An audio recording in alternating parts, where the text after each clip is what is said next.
ඔළුන්ට අපි ලහිරු කතාව ලහිරු එයාට වරදක් කිව්වේ නෑ. සමාජයේ මෙහෙම වෙන්න එපා කතාවක් තමයි ලහිරු ප්‍රකාශයක් කරලා තියෙන්නේ. වැරදි ප්‍රකාශයක් කරලා නෑ ලහිරු. ඉතින් අපි ලහිරු කියන දේ පොඩ්ඩක් අපි අහලා බලමුකෝ එන.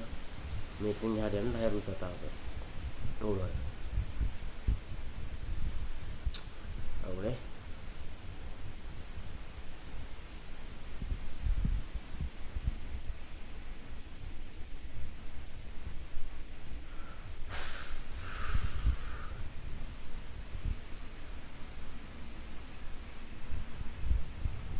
තමයි කියන්නේ සමාජයේ